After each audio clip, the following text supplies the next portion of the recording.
Then Samuel took a bottle of olive oil and poured it on Saul's head and kissed him, saying, "Has not the Lord anointed you ruler over his inheritance?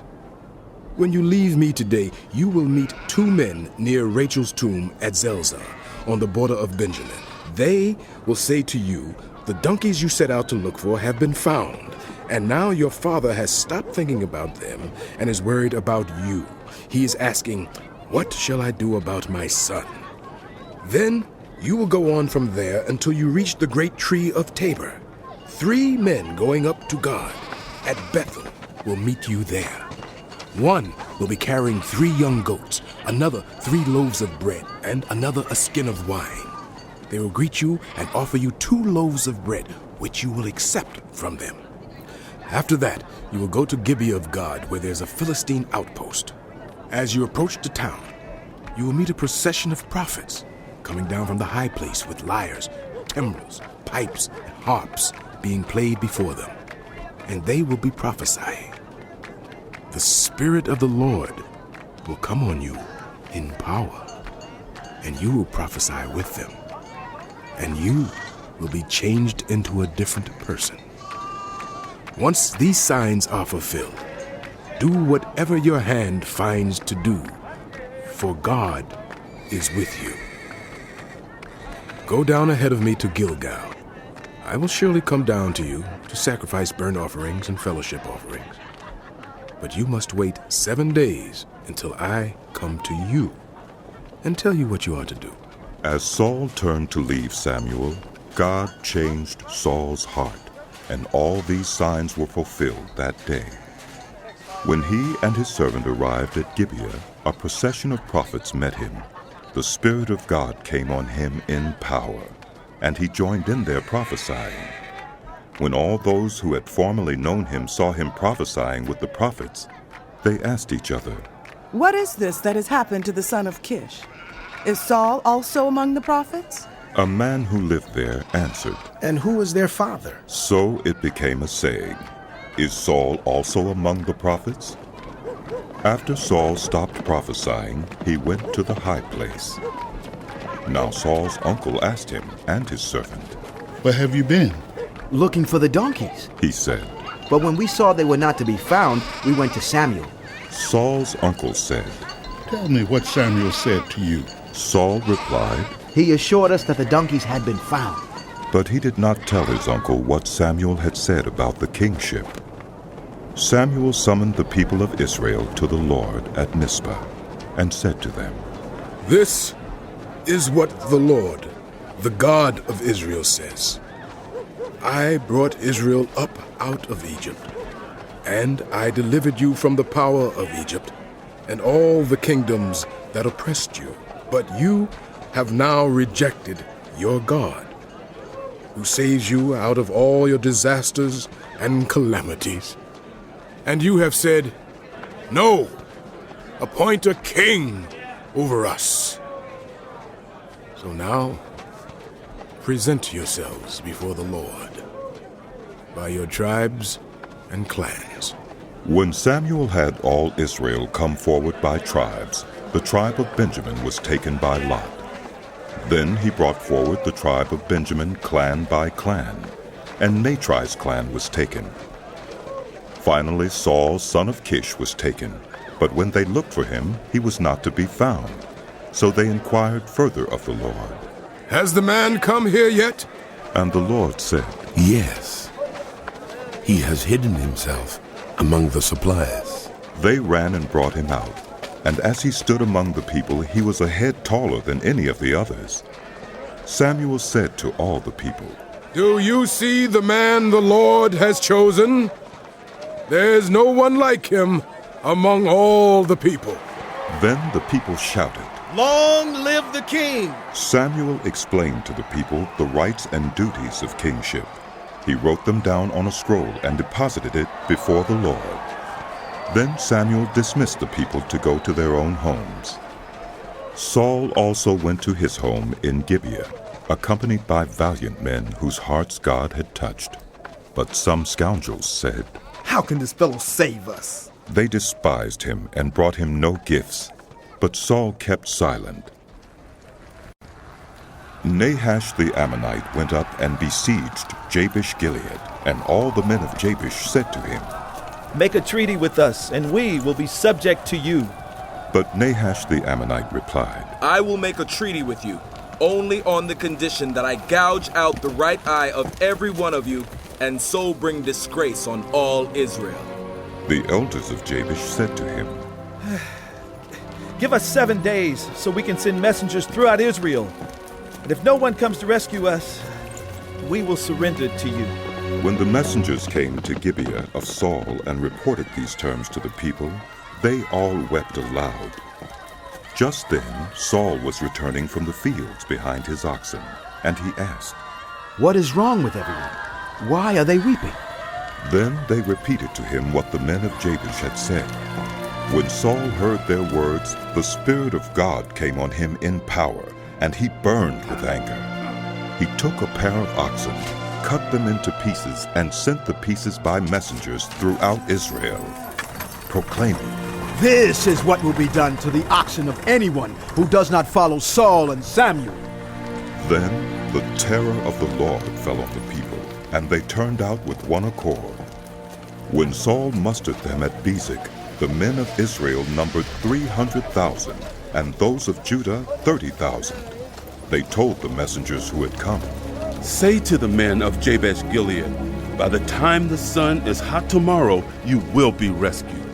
When the messengers went and reported this to the men of Jabesh, they were elated. They said to the Ammonites, "Tomorrow we will surrender to you, and you can do to us whatever you like." The next day, Saul separated his men into 3 divisions. During the last watch of the night, they broke into the camp of the Ammonites and slaughtered them until the heat of the day. Those who survived were scattered, so that no 2 of them were left together. The people then said to Samuel, Who was it that asked, Shall Saul reign over us? Turn these men over to us so that we may put them to death. But Saul said, No one will be put to death today, for this day the Lord has rescued Israel. Then Samuel said to the people, Come, let us go to Gilgal and there renew the kingship. So all the people went to Gilgal and made Saul king in the presence of the Lord. There they sacrificed fellowship offerings before the Lord, and Saul and all the Israelites held a great celebration. Samuel said to all Israel, I have listened to everything you said to me and have set a king over you. Now you have a king as your leader. As for me, I am old and gray, and my sons are here with you. I have been your leader from my youth until this day.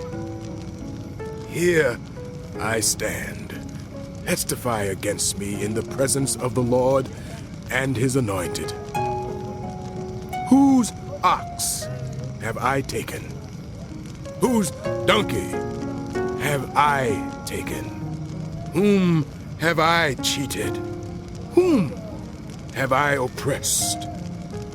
From whose hand have I accepted a bribe to make me shut my eyes?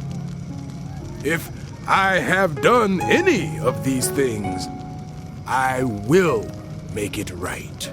You have not cheated or oppressed us. They replied, You have not taken anything from anyone's hand. Samuel said to them, The Lord is witness against you, and also his anointed is witness this day that you have not found anything in my hand. We agree. They said. Then Samuel said to the people, It is the Lord who appointed Moses and Aaron and brought your ancestors up out of Egypt. Now then, stand here, because I am going to confront you with evidence before the Lord as to all the righteous acts performed by the Lord for you and your ancestors. After Jacob entered Egypt, they cried to the Lord for help. And the Lord sent Moses and Aaron, who brought your ancestors out of Egypt and settled them in this place. But they forgot the Lord their God. So he sold them into the hand of Sisera, the commander of the army of Hazor, and into the hands of the Philistines, and the king of Moab, who fought against them. They cried out to the Lord and said, "We have sinned. We have forsaken the Lord and served the Baals and the Ashtoreths. But now deliver us from the hands of our enemies, and we will serve you." Then the Lord sent Jerubbaal, Barak, Jephthah, and Samuel, and he delivered you from the hands of your enemies all around you, so that you lived in safety. But when you saw that Nahash, king of the Ammonites, was moving against you, you said to me, "No, we want a king to rule over us," even though the Lord your God was your king. Now, here is the king you have chosen, the one you asked for. See, the Lord has set a king over you. If you fear the Lord and serve and obey him and do not rebel against his commands, and if both you and the king who reigns over you follow the Lord your God, good. But if you do not obey the Lord, and if you rebel against his commands, his hand will be against you as it was against your ancestors. Now then, stand still and see this great thing the Lord is about to do before your eyes. Is it not wheat harvest now? I will call on the Lord to send thunder and rain, and you will realize what an evil thing you did in the eyes of the Lord when you asked for a king.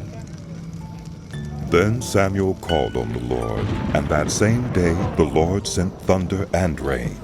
So all the people stood in awe of the Lord and of Samuel. The people all said to Samuel, Pray to the Lord your God for your servants, so that we will not die. For we have added to all our other sins the evil of asking for a king. Do not be afraid, Samuel replied. You have done all this evil. Yet do not turn away from the Lord, but serve the Lord with all your heart. Do not turn away after useless idols. They can do you no good, nor can they rescue you, because they are useless. For the sake of his great name, the Lord will not reject his people, because the Lord was pleased to make you his own. As for me, far be it from me that I should sin against the Lord by failing to pray for you. And I will teach you the way that is good and right. But be sure to fear the Lord and serve him faithfully with all your heart. Consider what great things he has done for you. Yet, if you persist in doing evil, both you and your king will perish.